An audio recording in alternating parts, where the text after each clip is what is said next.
Pernah nggak sih Anda merasa, kok tiba-tiba satu lagu ada di mana-mana? Haha, sering banget ya kayak gitu. Iya kan? Ya. Atau film yang awalnya kayaknya biasa aja, tahu-tahu jadi box office gitu. Betul, betul. Atau meme di internet, tiba-tiba semua orang pakai. Nah, itu dia. Rasanya kayak sulap, muncul gitu aja entah dari mana. Nah, hari ini kita mau coba bedah nih, sulap itu sebenarnya apa? Kita akan telusuri bareng materi menarik dari buku Hitmakers karya Derek Thompson. Hitmakers. Buku bagus itu. Iya, dia coba mengungkap sains di balik popularitas. Sebenarnya, apa sih yang bikin sesuatu itu bisa jadi hits? Sumber ini memang mengajak kita menyelami persilangan yang menarik sih. Antara psikologi kita. Psikologi. Iya, kenapa Anda dan saya suka hal tertentu gitu.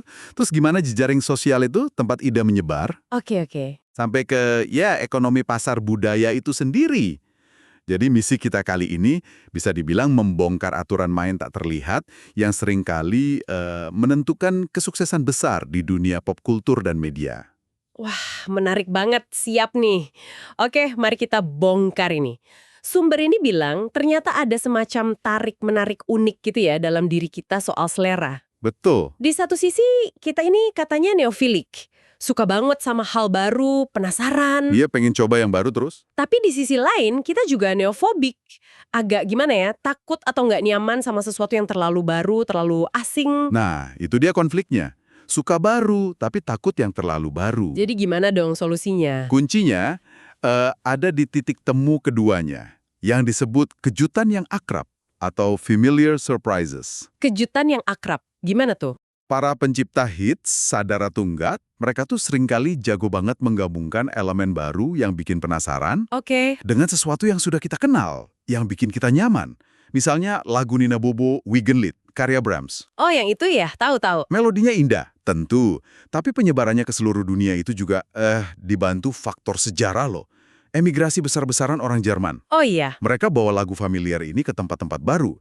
Jadi kualitas ketemu konteks yang pas. Wah, ini nyambung banget dong sama yang namanya efek paparan semata atau mere exposure effect itu. Betul sekali, itu konsep penting. Ada banyak studi kan ya yang nunjukin kita cenderung lebih suka hal-hal yang familiar cuma karena kita sering terekspos aja gitu. Iya, hanya karena sering lihat atau dengar. Katanya kita lebih suka versi cermin daripada foto. Iya, padahal foto kan yang dilihat orang lain. Kenapa bisa gitu ya? Apa ada alasan evolusinya? Mungkin, salah satu teorinya yaitu alasan evolusi. Kalau sesuatu itu familiar dan selama ini nggak memangsa Anda, ya berarti aman. Oh, jadi familiaritas itu terasa nyaman, aman gitu ya? Masuk akal sih. Betul. Ini juga nyambung ke pertanyaan besar, apa sih keindahan itu? Ada rumusnya nggak? Nah, itu dia. Kayak golden ratio gitu. Ada yang coba cari rumus kayak gitu. Tapi filsuf kayak Immanuel Kant bilang, keindahan itu bukan cuma soal properti objeknya aja, Terus? tapi lebih ke interaksi antara objek itu dengan pikiran kita. Ada semacam penilaian estetis. Rasa senang pas ngalamin keindahan itu sendiri udah bentuk pemikiran. Jadi subjektif ya? Tergantung pengalaman kita juga. Iya, kita beradaptasi. Pengalaman membentuk selera unik kita seiring waktu. Terus, ada konsep kelancaran atau fluency. Maksudnya, seberapa mudah otak kita memproses sesuatu. Betul, lawannya ketidaklancaran atau disfluensi pas kita harus mikir keras. Nah, umumnya kita suka yang fluent ya, yang gampang dicerna gitu. Umumnya begitu. Pernah dengar efek kurang itu lebih baik? Kayak ada eksperimen, orang disuruh nyebut sedikit kualitas baik seseorang. Ah, iya, saya tahu itu. Malah nilainya lebih positif daripada yang disuruh nyebut banyak. Kenapa tuh? Karena pas mikir jadi susah, jadi disfluen, rasa nggak nyaman itu bisa nempel ke objek yang lagi dipikirin. Jadi malah nggak suka. Oh, gitu ya. Nah, disinilah desainer legendaris Raymond Loewy masuk. Dengan prinsipnya yang terkenal, MAYA, Maya. Most Advanced Yet Acceptable. Paling maju, namun masih bisa diterima. Oke, paling maju tapi masih bisa diterima. Ini mengakui kalau kita nggak cuma suka yang gampang. Kita juga suka tantangan, tapi sampai batas tertentu. Batasnya di mana? Titik manisnya itu pas tantangan, si disfluensi itu berhasil kita taklukkan dan berubah jadi pemahaman atau kepuasan. Jadi fluensi. Momen aha itu loh. Ah, kayak pas akhirnya ngeh sama lukisan abstrak setelah dijelasin gitu ya. Tepat. Atau puas banget pas bisa selesaikan teka-teki silang. Atau pas main Tetris baloknya jatuh pas banget, itu enak banget rasanya. Nah, itu dia. Kita suka kompleksitas asal ada jalan menuju pemahaman. Kayak di serial Lost dulu, Oh ya, Lost, penuh misteri. kita tahan nonton semua misterinya karena berharap ada jawaban memuaskan di akhir kan? Walaupun mungkin akhirnya, ya gitu deh. Haha, ya juga. Atau kayak Hamilton, cerita sejarah Amerika, familiar, tapi dibawakan pakai hip-hop, cara baru. Itu contoh maya yang bagus banget. Jadi, psikologi individu ini penting. Tapi ada elemen lain yang nggak kalah kuat. Apa tuh? Pengulangan. Betul, pengulangan. Kenapa sih pengulangan itu rasanya nagih banget? Apalagi di musik ya? Iya kan? Ada ilusi menarik namanya ucapan jadi lagu. Katanya kalau kita ulang-ulang potongan kalimat biasa, Oh, yang itu ya. lama-lama kedengarannya kayak dinyanyiin gitu. Ajaib. Pengulangan itu fundamental banget lah dalam musik. Ada di semua level. Ritme diulang jadi hook. Hook yang nyantol di telinga itu ya? Iya, hook diulang jadi chorus atau ref.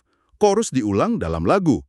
Dan kita sendiri sering banget muter lagu favorit berulang-ulang. Bener banget. Data bilang 90% waktu kita dengar musik itu lagu yang udah pernah kita dengar. Gila juga ya. Iya, pengulangan itu juga alat bantu memori yang, wah, dahsyat banget. Puisi epik kuno kayak Iliad. Sebelum ada tulisan ya. Betul. Itu pakai banyak pengulangan, ritme, rima, biar gampang dihafal dan diturunkan. Musik itu udah kayak memori prostetik. Memori prostetik. Oke. Bahkan penderita afasia yang sulit bicara, kadang lebih mudah bernyanyi daripada ngomong. Wow. Dan kekuatan pengulangan ini nggak cuma di musik dong ya. Di komunikasi lain juga. Jelas. Coba ingat pidato-pidato politik yang ikonik. Contohnya? Pidato Yes We Can, Barack Obama, itu sengaja banget dibangun dengan pengulangan frasa kunci, buat bangun momentum biar nempel di kepala. Oh iya, bener juga. Atau kutipan John F. Kennedy, yang pakai gaya retorika pembalikan itu. Yang mana tuh? Jangan tanyakan apa yang negaramu bisa lakukan untukmu, tanyakan apa yang bisa kau lakukan untuk negaramu. ABB gitu strukturnya. Ah, oke. Jadi pengulangan dan struktur kalimat itu penting ya di pidato. Sumber ini bahkan bilang, pidato politik modern cenderung makin simpel strukturnya mirip lagu pop. Iya, ada kecenderungan gitu.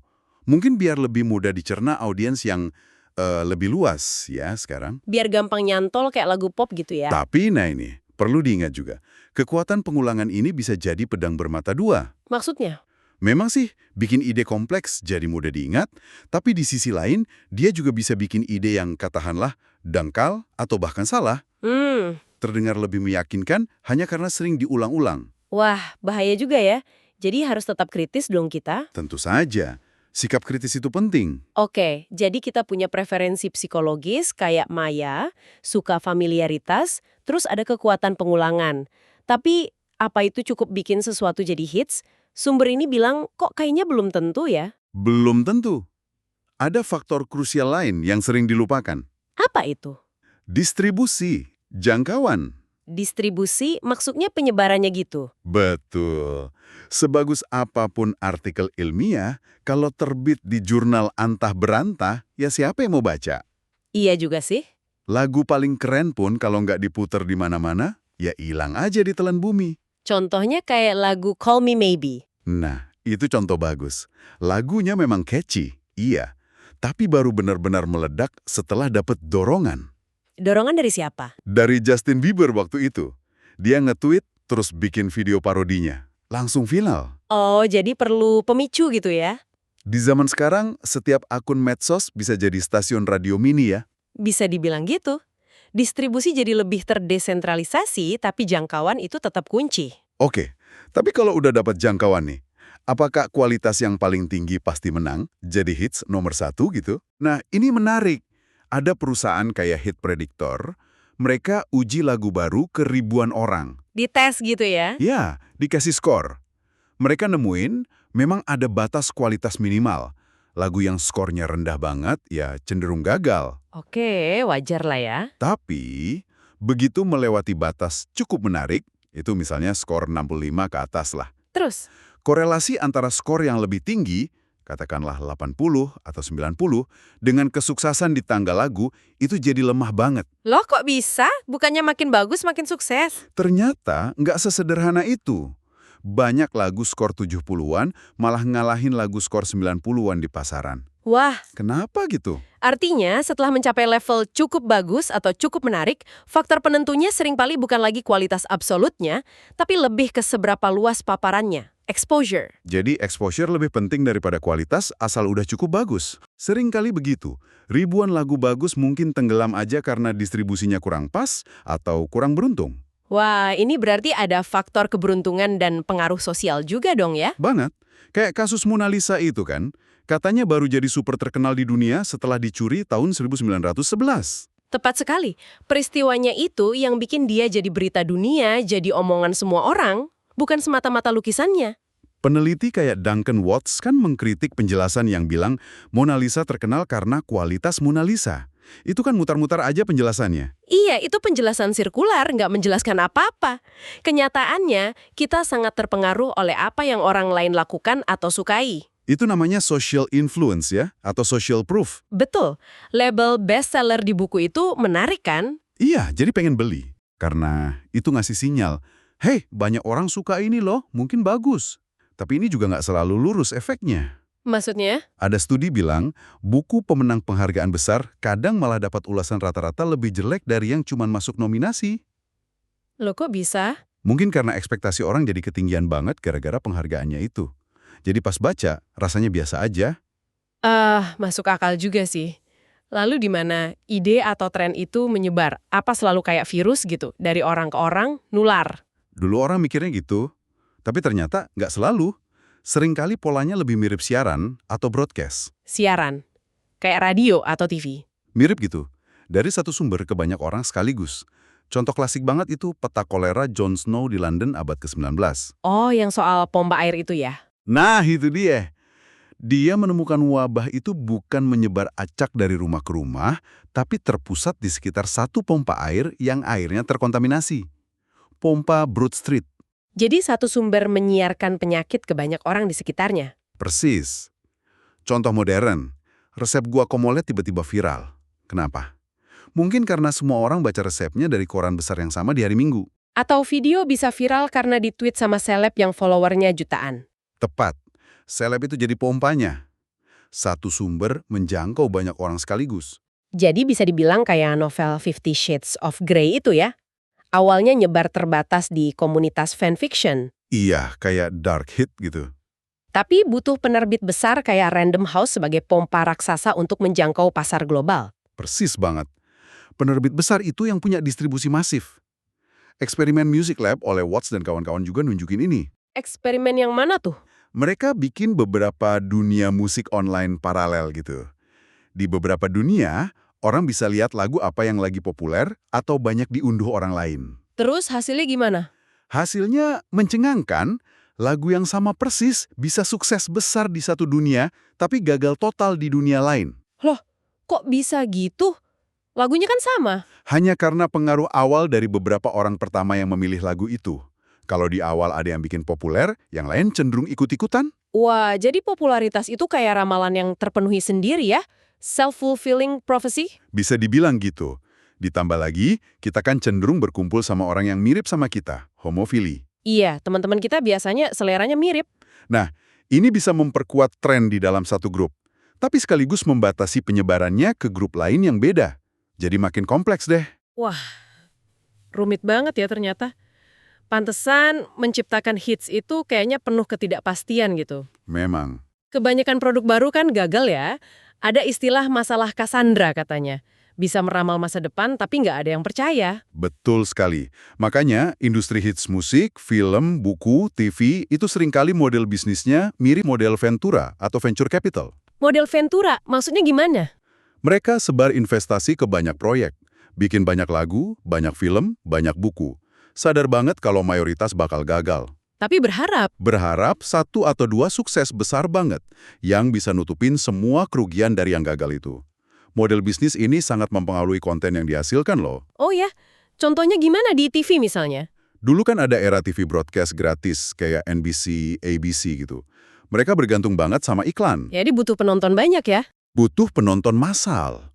Makanya, acara kayak Cheers yang awalnya ratingnya rendah, bisa dikasih kesempatan bertahan, akhirnya jadi legendaris. Oke, terus setelah itu? Muncul TV kabel, kayak AMC, FX. Mereka dapat uang dari biaya langganan, plus iklan juga kadang. Jadi nggak harus rating setinggi broadcast. Nggak harus. Tapi mereka perlu acara yang unik, yang beda, yang bikin orang merasa harus langganan paket kabel yang ada saluran mereka. Lahirlah acara kayak Mad Men di AMC ya yang ikonik banget itu. Betul. Atau FX yang cari cerita soal pahlawan, termasuk anti-hero. Katanya Sons of Anarchy itu Hamlet versi geng motor. Mereka menyembunyikan sayuran cerita klasik di bungkus baru. Haha, oke. Terus yang sekarang dominan? Sekarang era langganan murni tanpa iklan, kayak HBO, Netflix. Fokus utama mereka itu ke merek, kualitas premium, kebebasan kreatif. Makanya mereka berani ambil resiko besar kayak Game of Thrones ya. Mahal dan beresiko banget itu. Iya, mereka nggak jual slot iklan, tapi jual ekspektasi akan kualitas dan keunikan yang nggak ada di tempat lain. Jadi model bisnisnya benar-benar ikut ngebentuk jenis hits yang muncul ya. Beda model, beda jenis kontennya. Sangat berpengaruh. Ngomong-ngomong soal keberuntungan tadi, kisah lagu We're Gonna Rock Around the Clock, Bill Haley itu contoh bagus banget ya. Wah, iya. Itu cerita klasik soal keberuntungan dalam industri musik. Dianggap lagu rock and roll pertama yang jadi nomor 1 dunia kan? Tapi prosesnya penuh kebetulan banget. Iya, itu luar biasa sih. Direkam di menit-menit terakhir sesi rekaman karena waktunya sisa. Terus jadi B-side ya, sisi kedua piringan hitam yang biasanya kurang dianggap. Betul. Awalnya dilupakan aja. Baru setahun kemudian, tiba-tiba meledak.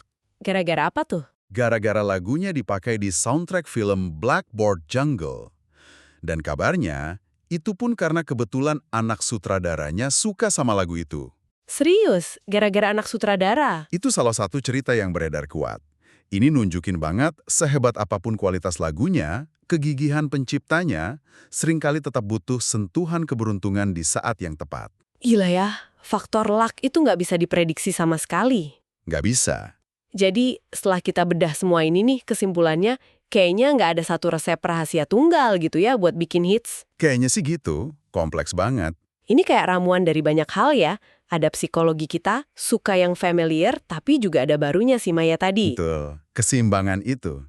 Terus ada kekuatan pengulangan yang bikin nagih dan nempel di kepala. Ya, fundamental banget gitu. Lalu peran vital distribusi dan jaringan sosial.